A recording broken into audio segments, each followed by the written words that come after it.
Good morning, friends, and I wish you a joyful day in the name of Yeshua. We have finally finished with Genesis 17 regarding the circumcision. And circumcision, when looking at it in so much detail, looking at the unbelievable spiritual and deep, not religious, but what is the right word? The deep doctrine of our faith in this God that gave this commandment, really taking some time to delve into that, it just opens up so much. Opens up how we understand sacrifice and circumcision and dying to yourself and dying to your flesh and taking up the covenant and being willing to take up the covenant, but understanding how it must cut really deep into your soul and not just blindly following the physical implication of it. And it's amazing at the end of the day how much truth is hidden in the history of Abraham and Sarah's life and Isaac's life, and how sometimes we've missed that, reading through the old history and not really finding truth in it until, like Yeshua said, he came to open the eyes of the blind and to open the ears of the deaf and to pronounce and announce freedom for those that are in prison. So this word of Yahweh that became flesh is the one opening eyes and ears, so we can see how beautiful his word is. On every single page, there's nothing boring in this whole Bible of ours, especially the part that for the last 1,700 years, the part of the Bible that we weren't really much interested in.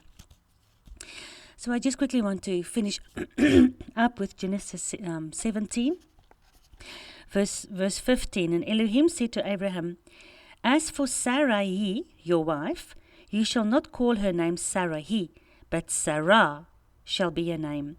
So basically, Yahweh changed the I at the end of Sarai. He took that away and he replaced it with an H, the Hey. And as we know already, Avraham is Abba of the the father of many nations. And Jehovah gave his character, his spirit, his ruach, his life, his mark of authority into this father, this man called Abba He put his ruach, Abba Avraham, into this man. And the same he did with his wife. And note that he didn't do this with Hagar. Hagar is not the one in who Yahuwah put his hay, his spirit, his ruach, the letter hay. He put it in Sarah. And he says in the next verse 16, "And I will bless her and give you a son by her. And I will bless her, and she shall be the Emma, the mother of nations." And how many times this far have we said to each other, like Yahweh predicted in Deuteronomy 4, that his people will be scattered into every tribe, nation, and tongue. But if we obey him and we turn back to him, he will gather us again, not because we are of the bloodline of any particular nation, but we've got a mother that will be the mother of nations. And we've got a father that is the Abba of nations. And out of every nation, tribe, and tongue, the seed of Abraham and Sarah, that became Sarah, we will come. And to be the Emma of nations, in Hebrew, that is Veyata legoyim. And goyim, you might have heard this word before. Goyim basically means pagan, Gentiles. The Jewish people called the Samaritans Goyim. And all the other nations like Cornelius. Remember the book of Acts when Peter Kepha saw the vision of the sheet coming down with all the unclean animals. Cornelius and his family was part of the Goyim. They were not Jewish. And yet here we have it. Sarah is the mother of the Goyim, and Abraham is the father of Goyim. And out of every Goyim, those with the seed of the tree of life in them, that are willing to have their hearts and their ears circumcised, and that return back to the truth of the tree of life, and not the false promises or deception or mixed Babylonian Egyptian religion from the tree of knowledge. Those are the children of Abraham. Okay, verse 23. And Abraham took Ishmael, his son, and all that were born in his bayit, in his house, and all that were bought with his money, every male among the men of Abraham's bayit, and he performed Brit Milah, circumcision, in the flesh of their foreskins, on the very same day that Elohim had spoken to him. And this is typical of this man Abraham, and this should be typical of the seed of Abraham. Immediate obedience. When your Elohim speaks to you, you obey immediately, like Abraham did. Verse 24. And Abraham was 99 years old when he performed Brit Milah in the flesh of his foreskin. I find this just so amazing.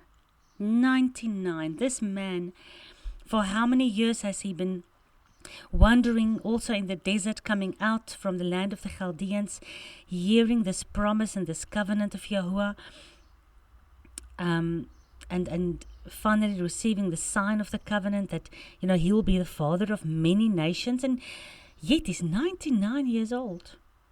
How can he be father of many nations? He's so old already, and Yahuwah already said to him that Ishmael, he will bless him, but the promised seed, the seed that we know of in Genesis 3:15, the seed of the woman will crush the head of the seed of the serpent. We know already that seed is not coming through Ishmael. But this man, Abraham, despite being 99 years old, despite in the natural not understanding the promises of Yahuwah, yet immediate obedience. He did the Brit Milah, Berit Mul, the covenant of circumcision, immediately on the very same day that Yahuwah spoke it to him. All right, now we go to Genesis 18, and this is interesting. We're going to enjoy learning Sodom and Gomorrah, learning. There's going to be so much to learn. I hope you're excited. So let's start. Verse 1. And Yahuwah appeared to Abraham in the plains of Mamre, and Abraham sat in the tent door in the heat of the day. So here it says specifically, Yahuwah appeared to Abraham.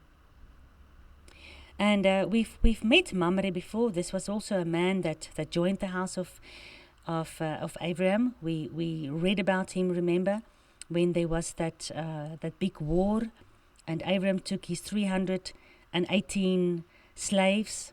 That beautiful story. But anyway, so here Abraham is sitting on a piece of land that is his in the plains of Mamre, and he was sitting in the heat of the day, sitting in his tent. So it can get quite hot in the Middle East, and Abraham was probably very comfortable and maybe even a bit drowsy.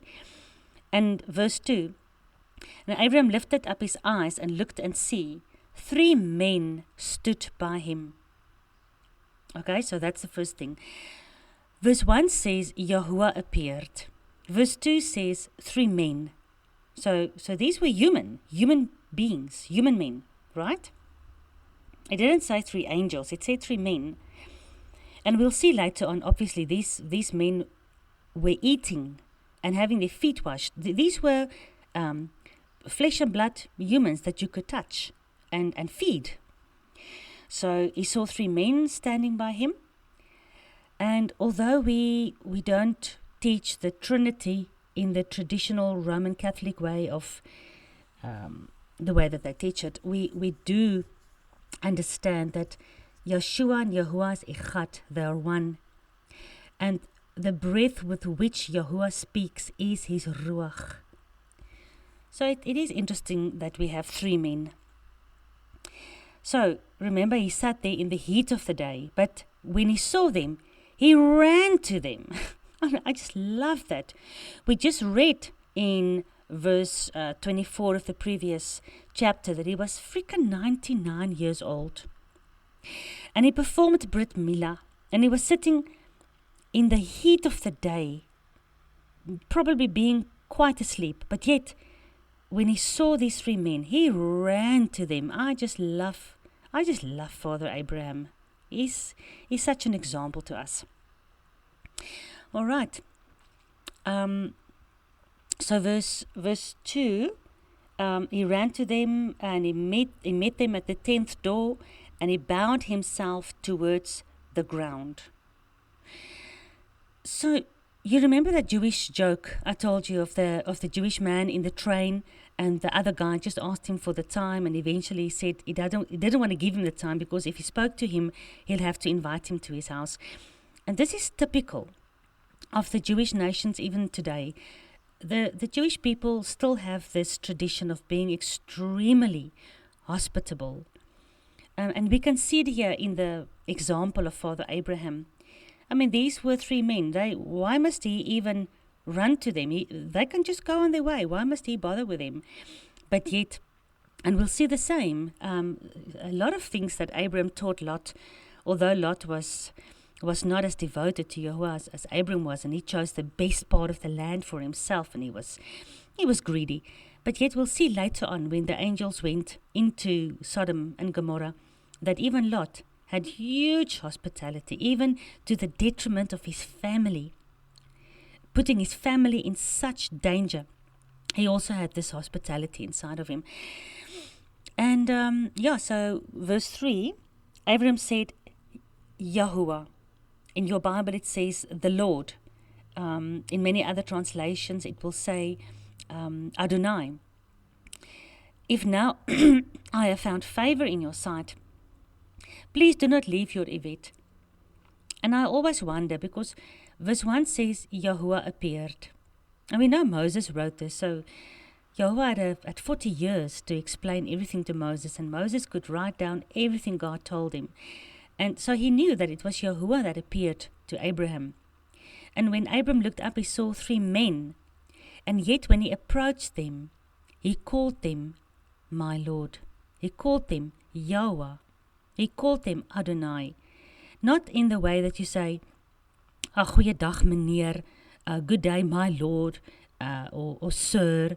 He wasn't talking to them just in a respectful manner. He actually called them Adonai, Yod-Heh-Vav-Heh, Yahuwah. And I always wonder, how did he know? How did he know that he was dealing with God? Because he had to know. I mean, later on we'll see that he prayed to him. He begged for the lives of the people of Sodom and Gomorrah. Abraham knew that this wasn't just human beings, although they looked like human beings. And what a deep mystery. I mean, how many verses do we have in the Bible, all over the New Testament, all over the Old Testament? Nobody, even Yeshua himself says that nobody has ever seen the face of God and lived. So it is a logical conclusion that these three men in human form is the transformation of Yod-Heh-Vav-Heh in physical form. And when Yod-Heh-Vav-Heh is in physical form, he is the man Yeshua. So many times and on so many occasions, a physical man has appeared to various of the forefathers and the great men of the Old Testament, and yet they did not die, because they saw the part of Yahuwah that he allowed them to see, which is his son, his right arm, his voice, his face, his Shekinah, his appearance. And yet, when these great men spoke to this man that appeared to them, they always called him Yotevave. So is Yeshua God? Did God die on the cross? I leave it up to you. Because they are so much one. They are so part of each other. They are almost indistinguishable from each other. And yet, one cannot be seen and the other one can. And luckily, we already understand that we only have 2.5 kilograms of brains. We do not understand, and we don't have to. Because I think it's in Hebrews 11 that says, let me get to that. Let's just look at the definition of faith. Hebrews, I think it's Hebrews 11. Faith, yes, verse 1. Faith is the substance of things hoped for. Faith is the evidence of things not seen. So you want evidence before you believe? You want to say seeing is believing? That is serpent language. That is knowledge of good and evil language. Tree of life language is believing, is seeing. Not seeing is believing. Okay, let's continue. Okay, so I love this. Verse 4. Please let a little mahim be taken, a little water, and wash your feet, and rest yourselves under the tree. And I will get a morsel of lechem, and so lechem bread, and so comfort your levavot, your hearts.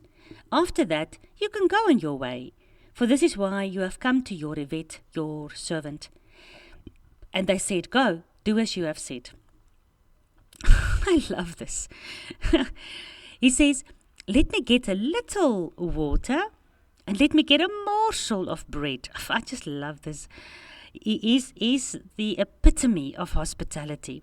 And we see in verse 6, he ran to Sarah and he says, you need to knead bread. Verse 6, and he ran to Sarah and said, make ready quickly, Sarah, come on, quickly.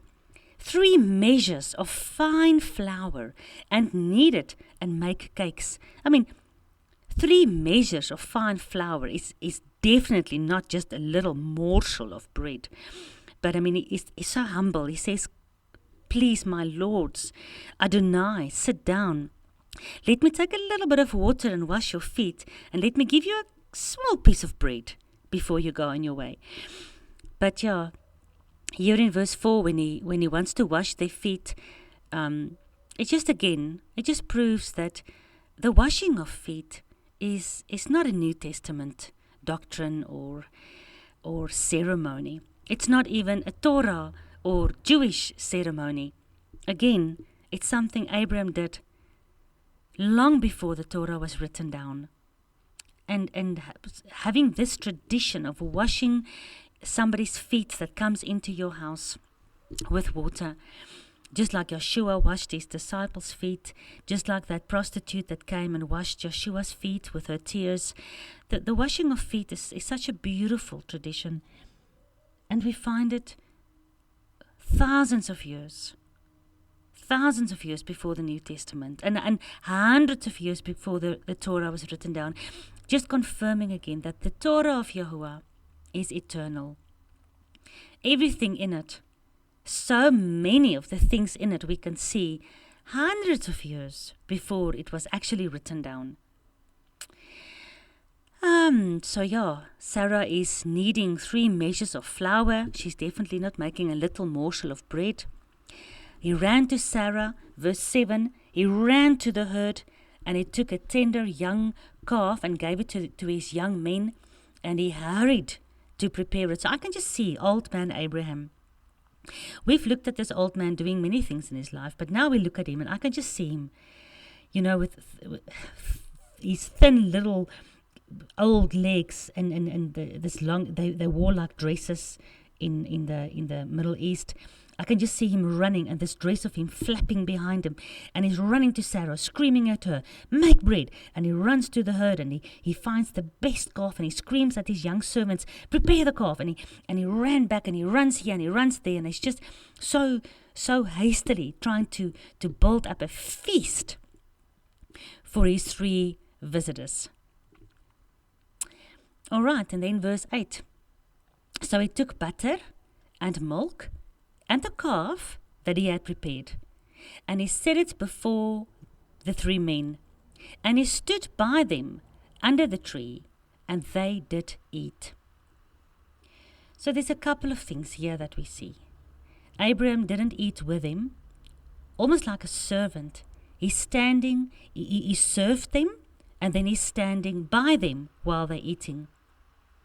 Secondly, we are seeing that they ate.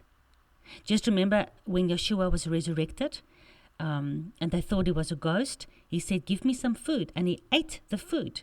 He's not a ghost. And here also Yahuwah is appearing to this man, and they're eating like humans. These are not apparitions or spirits. These were human, fleshly beings. But of course, Yahuwah appeared in this form. And that's why we believe in the Word of God that became flesh.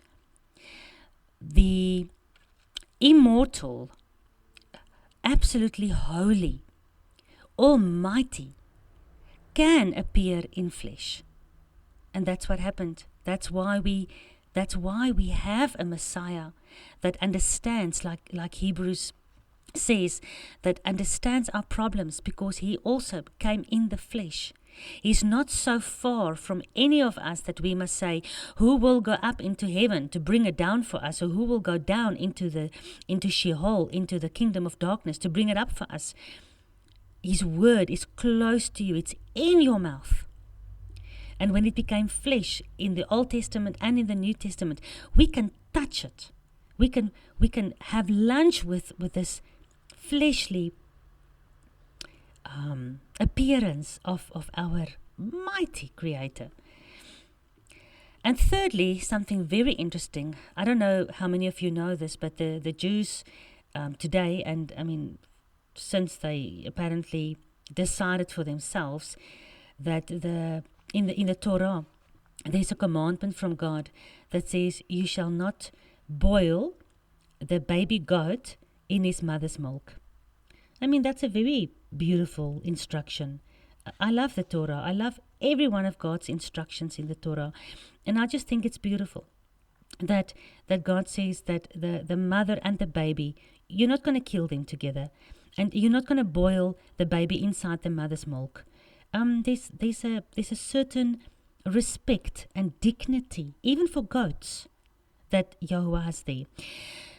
But along the way, the Pharisees came and they decided that means that you can't eat meat and milk together.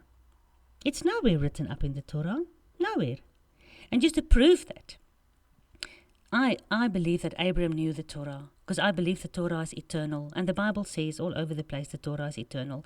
So if the Torah had said that you can't eat milk and meat together, why on earth would this man, Abraham, whom God decided to appear to, and God decided he is such a good, a wonderful person, and he's following Yahuwah's commandments, and he's got the seed of life in him, and Yahuwah makes all these covenants and promises. Why would he choose a man that's breaking the Torah?